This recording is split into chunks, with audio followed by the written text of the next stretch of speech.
affect bots. So maybe a key takeaway here from V5 as WE starts setting up the merits of a strong bottom lane here with Beishang's Lee Sin and the Aphelios machine. Yeah, so I mean, oh wow, it feels like we're watching a spring draft right between the AD carries, Jinx, Aphelios. Nautilus is going to come in alongside that. I wonder if we're just going to get heal on something like the Braum to try and shut down that 2v2 from the get-go. You would have a very, very strong 3v3 bottom side because you should be able to ban out 2 more junglers if you do go down this route.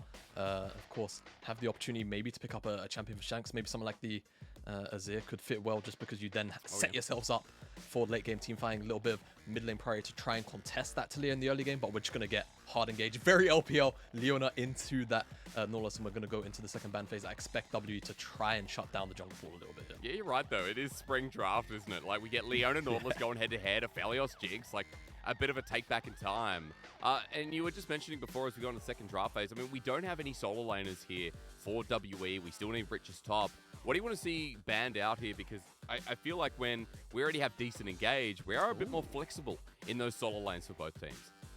Yeah, so actually the block ban's going to come out. So on 12-11, what did end up happening, if I recall correctly, is Taliyah got a couple of wide scoping changes, which definitely shifted her power a little bit more into the jungle.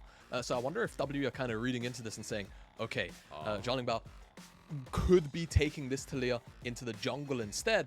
So they're going to try, and like you said, pick on the solo lanes, try and remove some of the setup that can work well with Taliyah, as Ahri is also going to be taken off the board. So they're just, both these teams trying to shut down the mid 2v2, targeting both Shanks and Dream champion pools for now.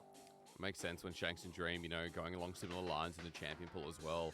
I just note that when Shanks has only played his 3 games of this split over Xie, Swain, Azir, and Corki. You already talked about the Azir before, but you also wanted to see maybe where the priority could take him. We get an R-ban against Rich, which makes sense after what we saw in the last series, but I want to finish this off with V5 because we had mid lane focus towards Shanks. We know that BiuBiu's Camille is still up, but they stick towards the mid lane champion pool, leaving top exposed.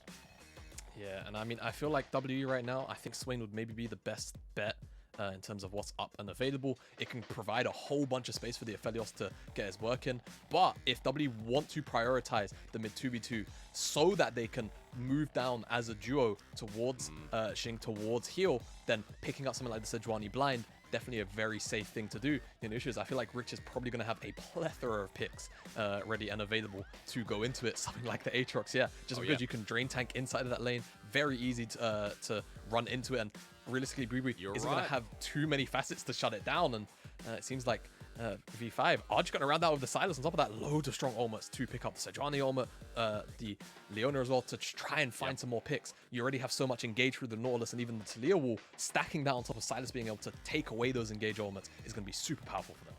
But you've been in the LPL for what now, like 5-10 minutes, and you've already predicted one draft here. So nice call, Xiaolongbao taking out the Taliyah in the jungle in the end. Again, something we really haven't seen much here in the LPL in the past couple of days, unless I'm mistaken. But Corki gets locked in. That's the final round out. Strong mid 2v2. We don't get as such here, Jamada, but at least for WE, a bit of scaling as I want you to run me through, starting with their draft. Yeah, no, I think W for sure, they're just looking to play towards that sort of 2.5, 2-item power spike, because beyond then, that's when, you know, the Aphelios and the Corki really come online, have their own agency. And I think I'm looking at W and I'm saying, how are you going to protect yourselves against what should be a hyper proactive early game for V5 with the Taliyah, with the Sylas? You know, Sylas a pick that actually sometimes on occasion would be picked into Corki anyway to try and shut him down in the early phases. When you've got Taliyah there as well, who can be a very strong skirmisher and shuts down some of the mobility with the Unraveled Earth, it's going to be hard for them to stand up to it in the early game. It's about surviving that first 15-20 minutes of aggression from V5 for me. Okay, well, surviving the first 15-20 minutes is the early game that WE needs to then move into a snowball for the mid game. Remember that we talked about WE's mid game being one of their weakest parts. They kind of come to a standstill, stop, and the game's lost from there. If the early game can't be under wraps, if they can't control themselves, Jamada, I have a lot of fear coming through here. I feel like we had fear anyway. With V5 going up against WE, it is 2nd versus 16th. There is a 14-team gap between the two. As we enter Summoner's Rift, V5, as Jamada just said, have themselves an early game that's going to try and ramp up. So we're going to see if WE can hold fast or if V5 do what they always do and beat their enemy to a pummel. in the first 15, 20 minutes of our Summoner's Rift game. Yeah, and let's not make any misconceptions here. V5, whilst yes, 1-to-1 they do get outscaled, I think realistically they're always going to have so many agency tools, engage tools to get fights going that I'm not sure it's going to be that much of an issue, especially when Shanks and Jing are likely going to have to kind of just sit on their hands until they hit their items. We'll see. Oh, Flash comes in. All right, well, the aggression begins now, and it won't be an issue if we keep seeing plays like that. That support flash for Shanks, he's forced out a blue side, being very defensive right now. And as the ward gets dropped in, Beishang sticking to the top side anyway, but at the very least, you know that V5 now have an opportunity in bot, which we said was WE's focus. Yeah, and let's be real as well. For V5, it's just such easy setup now towards that Aphelios, right? Nautilus hook into the auto attack, then all of a sudden you get knocked up by Taliyah. You can almost get 100-0'd just with that burst damage alone. In days of old, so I'm expecting V5 now to put a whole bunch of early threat to try and shut down the Aphelios even more than they were probably likely planning. Well, let's set it up with jungle pathing, right? Because we see trading in the bottom lane. It's going to continue as everyone expects, but ppgod still looking for that dredge line as he finds it onto heal, and Photic follows him up. Jamada, I wanted to ask you a little bit about Beishang here because his blue side is warded. He's pathing towards the bottom lane, but he's going to be easily tracked. Yeah, should be easily tracked. He really does have to cover this bottom side, I think. With Jing not having the flash, if he's not there to try and make these 3v3s a consistent factor so that V5 have a much lower success rate at making ganks work, you're just going to see all-ins consistently. Oh my god, the Ignite's down the dredge line at melee range. ppgod with the Hex Splash, that was beautiful. Shin gets autoed to death.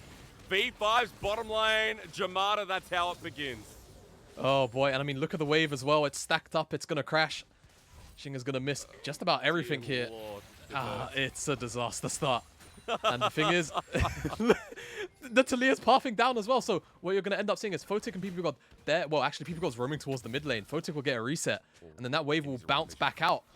Oh, he's dancing around vision so well. And it's gone to Ductor's there as well on top of Shanks to connect the dredge line. He doesn't flash it. Shanks needed to flash earlier. ppgod picks up the kill. 2-0 in 2.5 minutes. Jamada going from bad to worse.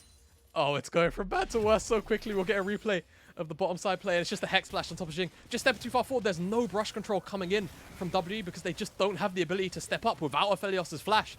And it's just as easy as that for V5. Photic picks up his kill. They get that wave crashed in, and this bottom lane wave is going to bounce back towards V5 as well.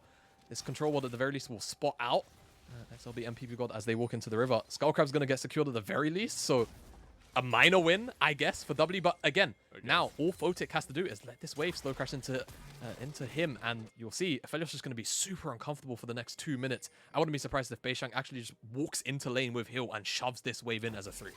You need to. Shing still without those summoners. 2.5 minutes for the flash, and he's level 2, 10 CS. Now, 21 is the CS of Photic with that first blood under his belt. He's not only leading, but he's continuing to dominate as Beishang doesn't go for the shove here. Jamada instead tries to position for a gank, but Photic playing safe with ppgod taking his back.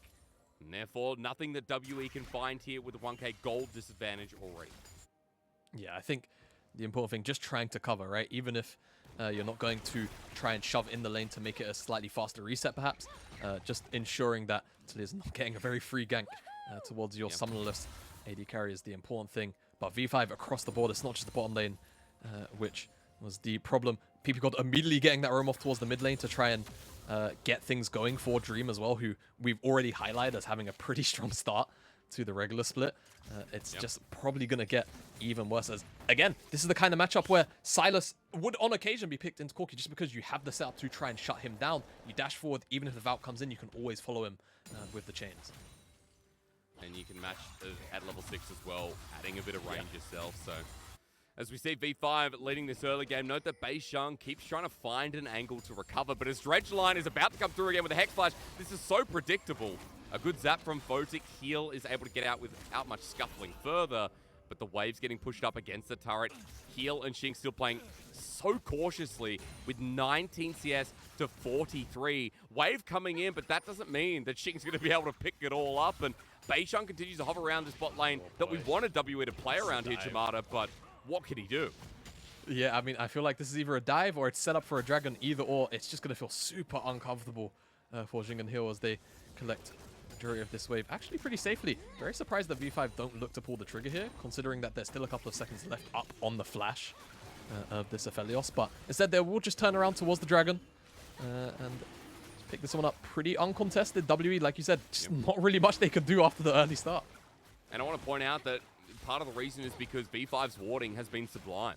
It's a warding in the entrance towards mid lane in that topside Jamada, where Beishang was spotted out. Dream pulls all the way back, plays safe. Bot side as well, another deep ward placed in. And I feel like part of it is ppgod, part of it is just V5, as they always do, have really good jungle tracking and seem to be able to read WE to a T. Yeah, and I think it's just a good read in terms of the matchup as well. As I think I'm going to have to hold my point. Well, maybe that proves me wrong. Glacial Prince is going to be used. Ultimate from Rich as well, but he's turning it around onto BiuBiu. Hang on a minute. The Sejuani might get tackled here, but Rich is holding on to the flash. Excuse me, it's already burnt.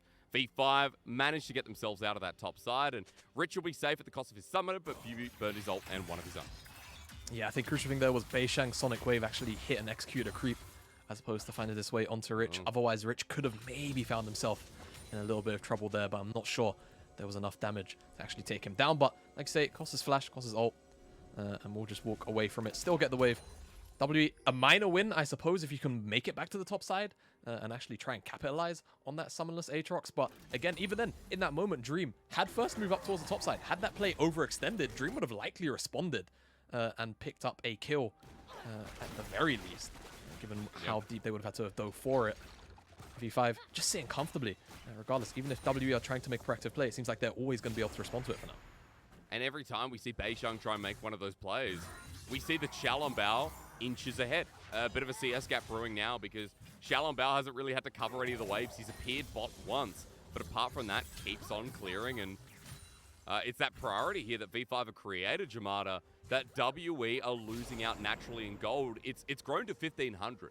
And those 2 kills still exist. It was 1k when we saw ppgod get the second kill on mid, but it's just naturally over time growing, where for WE, you said they wanted to get to this late game stage. You said they wanted to get past the early game of V5, but right now it's looking really hard when we can't even see how they can contest something as light as Rift Herald with V5's early lead and their vision control alongside it.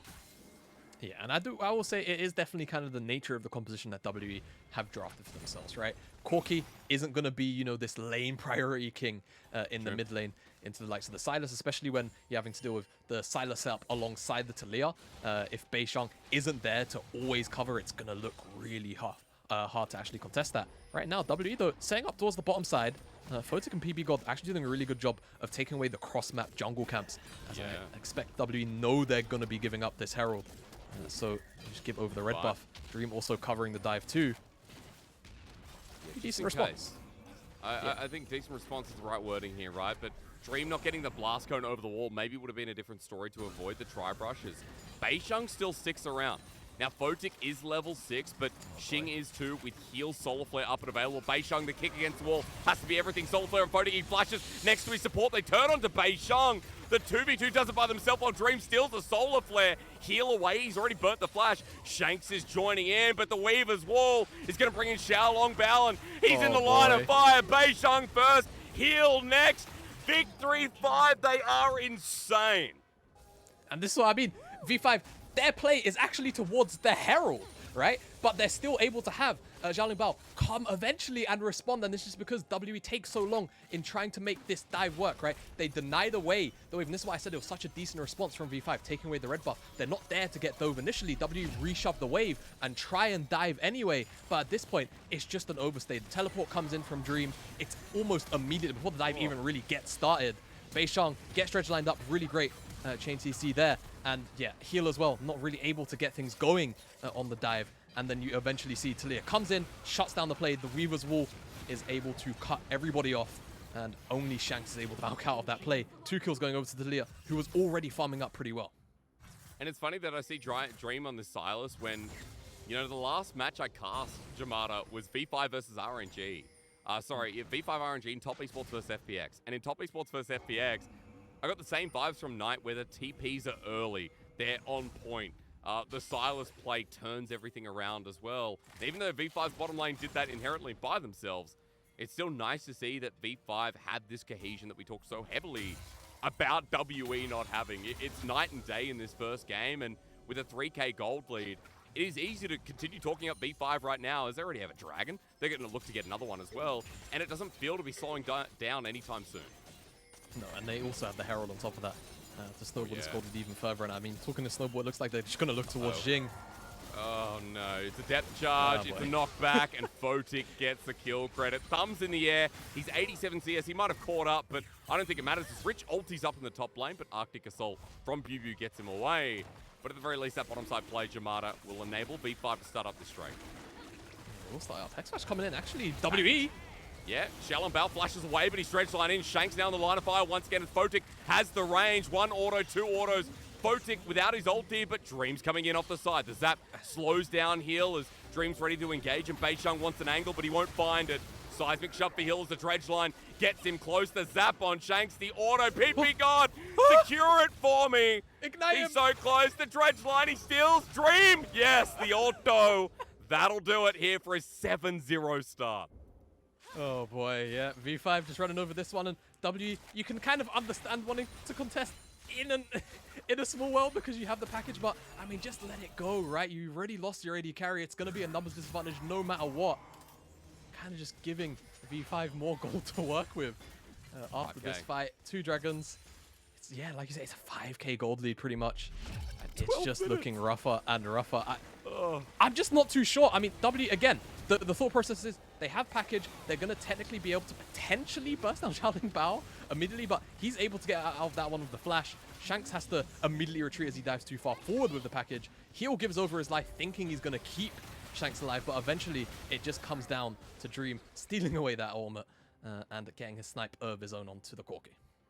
Heading up a perfect game here, Jamada, for your first one of the LPL. As BiuBiu, I think he just took the rocket from Photic and manages to survive. So even topside is not going that well. 30 CS down here on the Sejuani versus the Aatrox. Mid is now facing up a 2-0 Sylas with Everfrost. I could keep going through and listing the item differences, but that's going to change again as Herald is charging bottom lane and B5 are sweeping out Vision, and WE are backing all the way back off.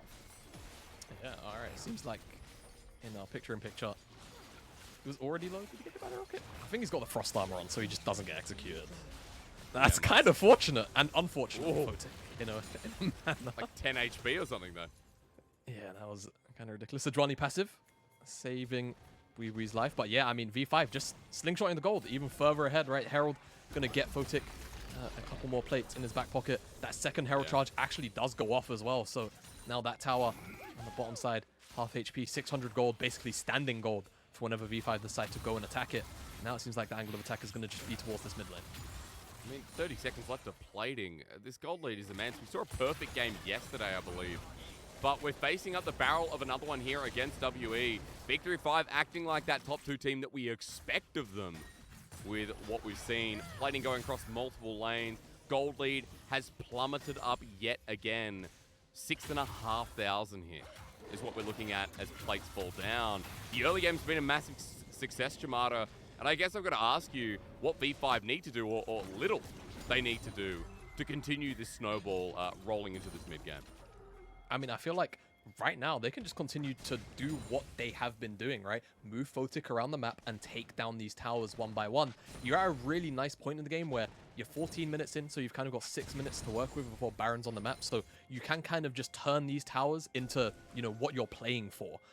Realistically, you don't have to worry about, you know, that big purple worm just yet. It's not something that W can maybe try and flip until it actually spawns up. So just moving across the map, getting Jinx to her power spike. Because again, we kind of spoke about how Team WE's comp 1-to-1 technically outscales, right? You've got the Corki, you've got the Aphelios. Obviously, you always have that debate between whether Jinx or Aphelios scales a little bit harder into the late game, but we've seen what Corkis can do once they hit their items.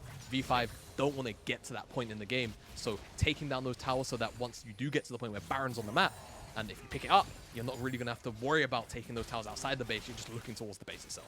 And it was worth asking, right? Because for WE, I was looking for some hopium here, but it does feel more like copium, to be frank. B5 is taking down yet another turret while we're talking. Yeah, it's a strong half of Corki Yeah. for WE here. Oh, here we go again. Yeah, I think it might be if somebody decides to face check into that bush, man. It's not worth it. Dream's going to take down this tier 1. And not only that, they still have the Herald to work with as well. So I think V5 just cruising through this sort of early to mid-game transition for now. If they want to use that Herald for the bottom side tier 2, just get Photic the gold. I think that would maybe be the safest thing to do, unless you find yourself a very strong skirmish and then you're able to use it on the backhand of that play. I think that's what I'm likely expecting to see from V5 here. Dragon in 20 seconds. I just don't want to see WE contest it, to be honest. And I think given where Shanks is right now, given where Beishang is as well, I'm not too confident that they're actually going to look to play for him. No, of course not. And, you know, here in the LPL, Jamada, you don't have to be like, you know, I always ask about what another team can do, because it's interesting, right? When a team's in this position like WE, who have been having a horrendous start to the split, much like they did in spring where they finished 15th out of 17th. Hi, nice steal. Okay, Beishang wants Dream, who flashes away, at least trying for something here and trying to get their objective bounty while Dragon goes down. A worthwhile trade, but still, they're not able to get it. Turret stays standing, and it's only Dream's flash, which he hasn't really required as apart from being aggressive in this game. V5 are going to use that time to pressure mid with the Herald. You talked about a skirmish that, well, it nets something. It nets people being on the wrong side of the map. Yeah, I mean, the skirmish is WE going towards that top side, trying to, I guess, cross-mac the Dragon at best, but now the Herald gets dropped in the mid lane. And not only is it going to take the tier 2, it's going to get a second charge. 17 minutes basically cresting into the game. They could even just take the tower and maybe go for kills. Oh, Dredge line as well. ppgod, the depth charge up. He's been having a great game. How that hook connected, I don't know, but ppgod, you can see through the matrix. There goes the inhibitor through the mid lane. WE on a true defensive path this game with 0 kills, 0 turrets, 0 options given to them with 9k against them at 17 minutes. This is a masterclass, and this is a huge challenger versus bronze diff, if we put it in solo queue terminology. Yeah, this is just V5 playing by the books. Again, from draft, they gave themselves all of the agency tools they needed, right? The Nautilus on the bottom side, the Taliyah to always be able to respond to side lane plays. Just the ability to, you know, kind of walk over WE, who in reality effectively gave themselves a draft where they're just going to be waiting, right? Again, for these item spikes to come in so that they can play the game with the Corki, with the Aphelios, take down this inhibitor. That dredge line, yeah, looks a bit dodgy. I think it's just because it's sort of readjusted and there's that little bit of terrain in between, but Beishang is the mark that is found. They get the inhibitor, and I mean, early on, right, it's actually a pretty early inhibitor, so now WE, you know, huffing the copium, they're going to get a little bit of resource back, but again, it's going to be, in reality terms, a pressure sink that they're going to have to deal with while V5 just siege up on more towers. But just look how big Photic is already. Level 11 Jinx with a rapid fire cannon. The Q in rocket form hits, and Shanks, as an auto, takes, you know, 1/8 of his HP. Photic's doing way too much for his own good. Dream, you could say the same. Now picking up his second item as well. And it feels like V5, as they continue sieging topside, they've got all the map in check, because as this 3-man stays standing, WE committing 5 members here, Jamada. Dream's on a flank, and Rich is just having free time with the turret. Yeah, and I mean, they're missing picking the bottom side. Oh, they're going in! Well, he had to try, didn't he? He really had to try, and Photic is going to emote him into the ground. Oh boy, yeah. I mean, even V5 are like missing ping in the bottom side. Like, guys, they're not contesting me. I guess I'll just get the 600 gold for free. Taking the inhibitor tower now. Beishang, I mean, like you said, they have to try, right? They have to try and find something. But Beishang was already chunked out to half HP. Tries to go in, immediately one shot. Isn't able to find an insect or anything. The playmaking players. Oh, Shanks. Well, ulti used. Dream AP scaling, and Shanks gets poked down. It's meant to be a Corki, but you know, he doesn't have the range advantage in this one. 10-0, still no one dies from V5, and it is just getting unwatchable at this point. Yeah, I mean, you have to imagine in the comms of V5, they're gunning for the perfect game, right? They're just going to go back to base, reset. Baron's going to spawn up now. You imagine they're just going to look to try and take it on spawn, get a replay of what happened here. And Shanks, flashed on by ppgod, knock up. And yeah, there's just too much setup. And again, Dream. Again, we spoke about how Sylas had so much value here because there were so many strong ultimates for him to already take to layer in engage. In a more neutral game where perhaps, you know, only having Nautilus would be a little bit of a tough thing to work around, this is far from a neutral game. Oh, yeah. They're just able to run over WE. ppgod might not be the one with the bounty. In fact, he's the only one on V5 without one. But he deserves MVP in my eyes this game from how he has played this Nautilus. Oh, V5 now on the Baron. Heal going to spot it out, but before Beishang can get there, this Baron's going to be gone. Depth charge at the ready, or rather not. It's a flash instead. The all-in engage. Heal caught out as Beishang jumps in again, but the Weaver's Wall zones them off. It may be messy, but V5 won't care. They'll take mess any day. The weakest WE have been outclassed and dunked down in more ways than just Rich's Aatrox. Zapped down for the quadra kill. Photic deserves it. V5 deserve it. And Jamada, in your first cast of the split, in 21 minutes, V5 will set the record for the shortest game of LPL 2022 summer by a whole 2.5 minutes and make a perfect game a reality against WE until they dive the fountain. But in our eyes, it's still as perfect as anything. Even the HUD didn't even... Oh! Hey, Beishang! That's got to count at the very least. All right. Good enough. That's rough. That's rough. Losing the perfect game at the very end, going for the tower, going for the fountain dive. I mean, look, for V5 there, that was just a by-the-books game. They understood what W were trying to do, get to the late game with the Aphelios and the Corki, and realistically, they just shut it down from the jump. There was nothing Jin could do in that bottom side. Flash blown level 1, and then immediate Hex Flash at level 2. Oh, was it still level 1 out of the bush, actually? I think it was. It was level 1, and ppgod just flashed into the enemy AD carry. Yeah, just not much that W could really do here. And I mean, you kind of understand the thought process, right? I actually kind of asked coming into this game off air, maybe what you do is you kind of just take your hands off the wheel, you give yourself a composition which plays itself after 20 minutes. The issue is when you're against such a strong team like V5 who can execute and deal with team compositions who have no agency in the early game, no go buttons for a very long time, you're going to see games like this, which were effectively a perfect game. Like you said, fastest game of the summer split so far. By 2 minutes. And, you know, 2 minutes. I missed out that the executions on the Nexus, unfortunately, I think it was Dream in the end who got killed by someone on WE. Apart from that, they were executions. They didn't count as kills. But I definitely enjoy the fact that V5 was so confident in that game and continued to push the limit. Like, that was the fastest game of the split for a reason. V5, when they get a lead, they don't really let go. And we saw that in Spring Jamada. We saw that V5 were always good at this adaptation, at this, I guess, direction. I think it's something as well that, you know, Lyric has said in the past, where they always have an idea of what they want to do. And for me, V5 in that game just shows that proof is in the pudding when you look at this team.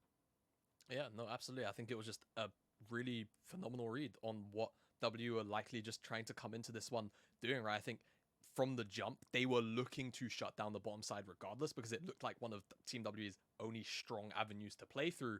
And not only did they shut down the bottom side, they also shut down the mid lane with the Sylas pick on Dream, and just being able to always respond with the Taliyah as well. Whilst that was kind of, I wouldn't say critical, but I was definitely surprised to see it come out as a B1 priority.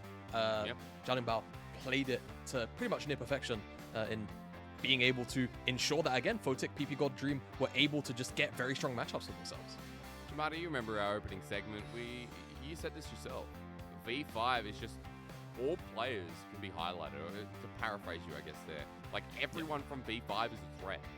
Rich, Dream, you know, they all have their moments within the game. Like Rich at the end, the double, triple dunk. You know, Photic gets a quadra kill. Shalom with some great Weaver's Walls.